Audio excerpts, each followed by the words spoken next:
Halo, halo.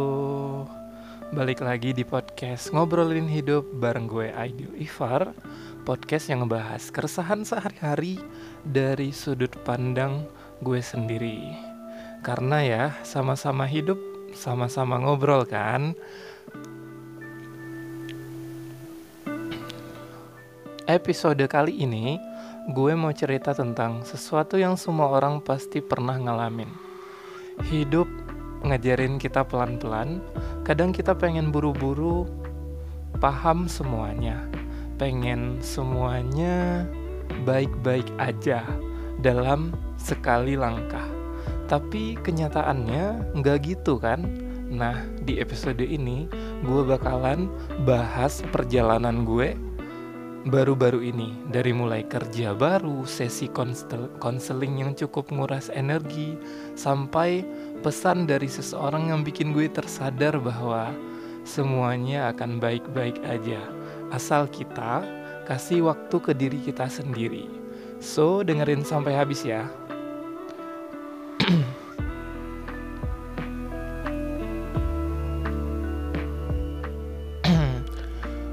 Hari itu agenda gue cuma 2, briefing kerja, briefing kerjaan baru. Aduh, tiba-tiba tenggorokan gue bermasalah nih. Oke, kita lanjut. Dan sesi konseling. Seneng, pasti deg-degan banget. Karena meskipun ini kerja freelance di dunia yang gue suka, menulis, tetap aja ada rasa takut, kayak gimana kalau gue gak cocok sama timnya, gimana kalau ekspektasi mereka lebih tinggi dari kemampuan gue. Terus tapi di saat kayak gini, gue selalu mencoba tarik nafas dan ngomong ke diri gue sendiri, santai Dil, ini langkah baru buat ujian akhir hidup. Jadi briefing berjalan dengan lancar, timnya ramah, suasananya nyaman. Gue mulai ngerasa lebih percaya diri. Gue mulai berpikir, oh mungkin ini tempat yang tepat buat gue sekarang.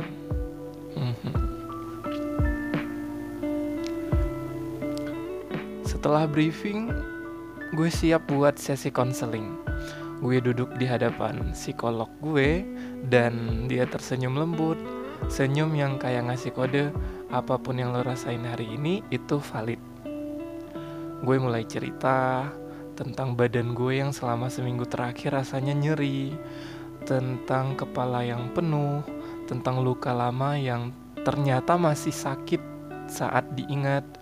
Psikolog gue menyarankan progressive muscle relaxation, sebuah teknik buat melepas ketegangan di tubuh dengan cara menegangkan otot, lalu melepaskannya perlahan sambil ngatur nafas. Pas gue coba, ternyata emang selama ini tubuh gue nyimpen banyak beban. Di sesi itu gue juga ngerasa soal inner child, bagian kecil dari diri gue yang sering muncul tanpa gue sadarin gitu. Gue cerita tentang kenangan-kenangan lama, tentang luka yang dulu gue pikir udah sembuh. Dan as always, air mata gue jatuh. Tapi gue gak berusaha nahan. Gue membiarkan diri gue merasakan semuanya. Di akhir sesi, psikolog gue bilang sesuatu yang akhirnya jadi pegangan gue selama beberapa minggu ke depan gitu. Jadi beliau ngasih tahu poinnya gini nih, pelan-pelan Aidil, kamu gak perlu terburu-buru untuk sembuh. Yang penting kamu sadar dan sedang berusaha. Itu sudah luar biasa. Nah, sepulangnya gue dari konseling, gue rebahan di kasur, masih ngerasain efek dari sesi tadi. Dan tiba-tiba HP gue itu berbunyi. Ada pesan masuk dari Frau Cut, guru bahasa Jerman gue dulu. Dan gak ada kata mantan ya buat hubungan antara guru dan murid gitu. Bahkan kita udah gak di tempat yang sama, ya beliau tetap guru gue, bahkan udah gue anggap kayak ibu kandung gue sendiri. Isinya tuh bikin hati gue menghangat. Ada seorang adik kelas dari daerah yang sama, tepatnya di kecamatan yang sama, yang bakal nerima beasiswa ke Jerman. Sama seperti gue di tahun 2010 dulu.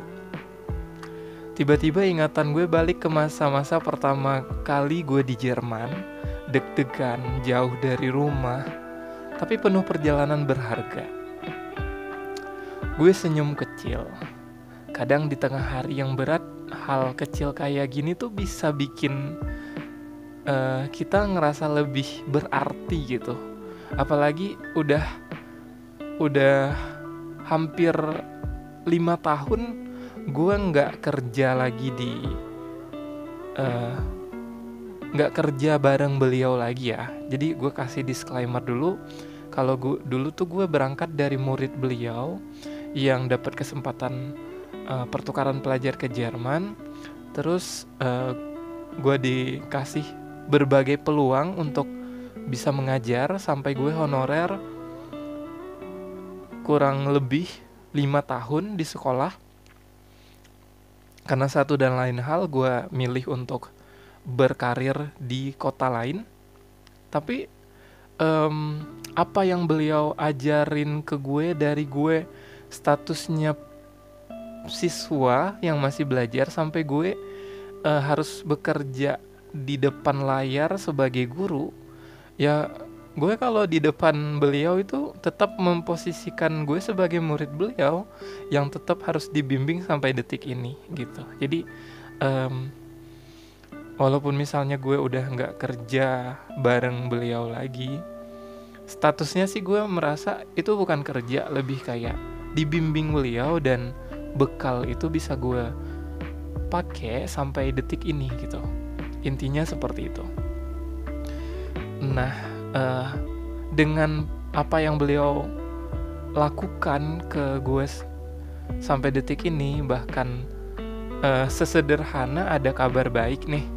Ada adik kelas yang lulus kebetulan aja, dia dari kecamatan yang sama dengan gue. Tapi yang gue lihat di sini adalah inisiatif beliau ketika beliau masih mau mengabarkan gue yang udah lama nggak interaksi. Gue juga jarang banget nanya kabar beliau karena gue harus struggling dengan kehidupan gue di sini. Sebenarnya pengen berkabar, tapi memang ada satu faktor kesehatan mental yang membuat fokus gue tuh sedikit goyah gitu. Dan sekarang gue lagi di fase untuk pengen terkonek terus gitu sama siapapun, apalagi orang-orang baik di sekitar gue gitu. Nah, setelah terima pesan dari Frau Cut, gue belum langsung balas pesan dari Frau Cut.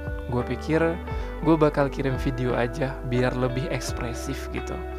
Karena kalau misalnya lewat tulisan, menurut opini gue akan terasa flat atau akan terasa ekspresif tergantung dari yang baca. Tapi kalau misalnya gue bikinin satu video khusus, gue yakin akan lebih nyampe pesannya gitu. Nah, karena menurut gue ya, beliau itu bukan cuman guru. Nih gue kalau udah ngebahas ibu juga, walaupun bukan ibu kandung ya, itu langsung pengen mencair aja gitu.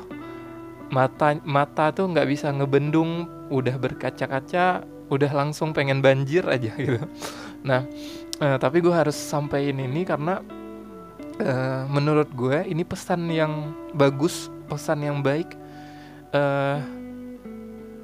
Niat awal dari diri gue sendiri tuh cuman apapun yang gue ceritain di podcast ini, kejujuran, ketulusan, yang semoga aja bisa jadi pahala jariah buat gue di akhirat nanti. Sesederhana itu. Selain gue menyalurkan uh, bakat dan kemampuan gue untuk storytelling begitu. Dan tentunya semoga runtutannya juga gue di podcast ini semoga akan ada rezeki di balik ini semua. Dari rajinnya gue bikin konten podcast, semoga nanti akan ada iklan yang masuk, akan ada banyak kesempatan-kesempatan baik yang menghampiri gue. Yang penting gue harus keep going lah. Nah, balik lagi ke beliau ya.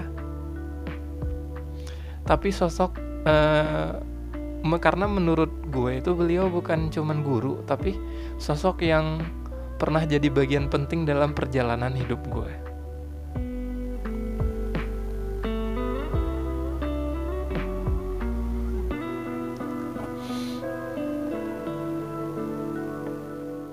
Dan setelah gue kirim video, beliau ngirim balasan yang cukup ngena di hati gue pribadi ya. Setelah apa yang kita alami bareng-bareng, mulai dari perjuangan gue belajar bahasa Jerman dari nol, terus naik level lagi, dapat kesempatan ngajar, dapat kesempatan untuk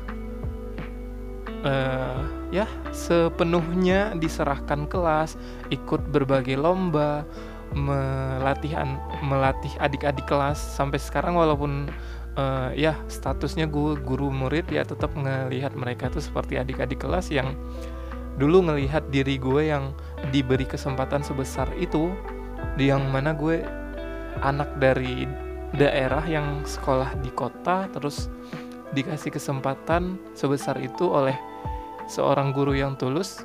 Ya gue pengen ngelakuin itu, tapi ada banyak faktor yang bikin gue untuk juga mikir tentang masa depan dan karir gue. Apakah gue milih untuk seumur hidup honorer atau gue mengejar karir gue gitu. Dan semua pilihan gue itu didukung oleh beliau. Walaupun gue harus akuin cara skill komunikasi gue itu masih jauh dari kata baik, tapi beliau ngebimbing gue dengan sesabar itu. Nah, gue pengen bacain, gue pengen nge-share, gue pengen berbagi apa yang beliau jawab ketika gue kirim video ke beliau. Dan kebetulan gue kirim videonya lumayan lama, sampai 10 menit gitu ya, kurang lebih 10 menit. Gue ungkapin semua update tentang kondisi gue sekarang, rasa terima kasih gue, rasa perminta maafan gue sendiri ke beliau selama dibimbing beliau. Sampai sekarang juga pastinya beliau tetap ngebimbing gue walaupun dari jarak jauh. Yang pasti semua gue tumpahin lah bahasa nggak langsungnya gitu ya. Nah, gue pengen bacain dan gue pengen nge-share ke teman-teman pendengar semuanya, karena sekarang gue baru bisa ngelihat setelah beberapa hari lalu, dan kayaknya ini udah bentar lagi udah jadwal gue netesin obat mata lagi, dan gue harus udah nguatin mental gue untuk siap-siap untuk nggak bisa ngelihat, dalam artian nggak bisa ngebaca tulisan-tulisan kecil karena efek dari obat yang gue tetesin gitu. Dan gue yakin fase ini akan selesai, akan berakhir dengan kesembuhan. Ya gue hadapin ini semua dengan kesabaran. Sekarang gue bacain isi balasan beliau setelah nontonin video gue. Gue ngirimnya itu sekitar mau subuh gitu ya, sekitar jam 4 hampir jam 5 subuh di sini waktu Indonesia Barat, dan beliau balasnya itu sekitar jam 6 pagi tepat. Alhamdulillah, iya, lewat video ternyata bisa lihat Aidil kecil sudah jadi dewasa. Semoga Allah Subhanahu wa Ta'ala selalu menjaga dan melindungi Aidil dimanapun Aidil berada. Kapan-kapan Aidil buat video yang akan Frau tampilkan di TV Prowise kita. Ini cerita TV Prowise ini juga penuh perjuangan, dan gue bakalan ceritain di sesi lain kalau ada kesempatan. TV ProWise itu kayak TV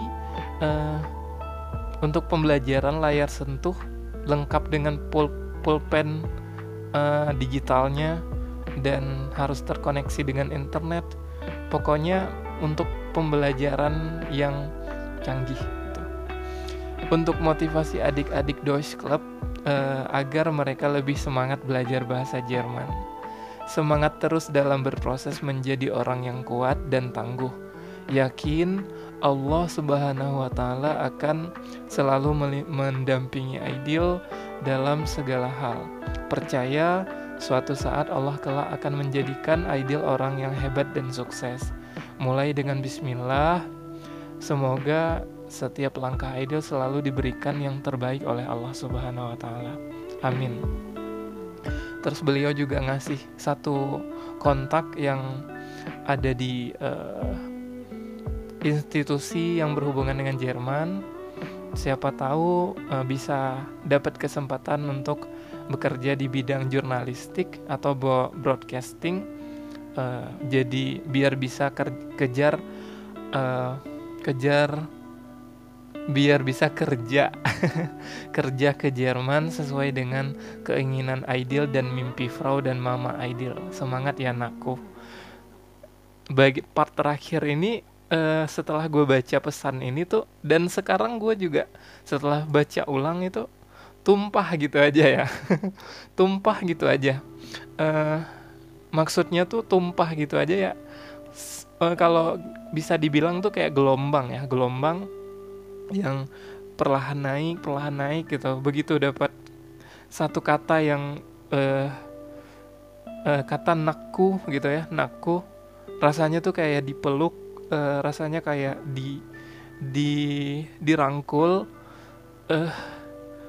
Gue udah di titik ini, gue udah perjuangin cita-cita gue udah di titik ini, tapi kadang ngerti nggak sih, kayak kadang kita tuh butuh dipeluk, butuh dirangkul, butuh disayang buat nge-recharge energi kita, memperjuangkan apa yang kita mau gitu, memperjuangkan cita-cita kita gitu. Ya layaknya seorang atlet, dia latihan terus atau memperjuangkan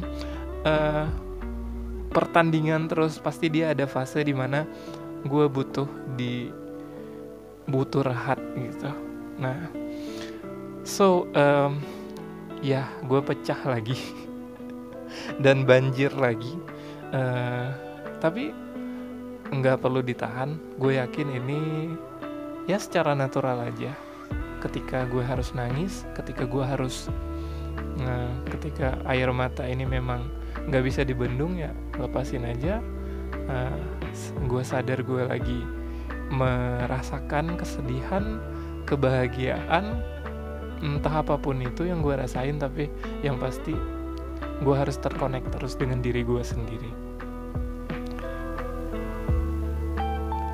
So, hari itu terasa berat, tapi di antara semua itu ada sesuatu yang berharga. Gue masih berproses, masih belajar untuk menerima, untuk melepaskan, untuk melangkah ke depan, dan yang paling penting, gue masih di sini, masih berjuang, masih bersyukur. Kadang kita terlalu sibuk nyari jawaban buat semua hal. Kita lupa kalau hidup itu bukan soal siapa yang paling cepat ngerti, paling cepat sembuh, atau paling cepat sukses.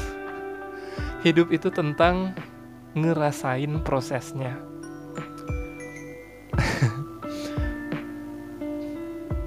Pelan-pelan aja, gak usah buru-buru. Enak banget ya tadi ya, suara itu bisa masuk iklan gue dengan secara kebetulan. Jadi kalau hari ini lu ngerasa capek, bingung, atau kayak nggak ada kemajuan, coba tarik nafas dulu. Lu nggak sendirian.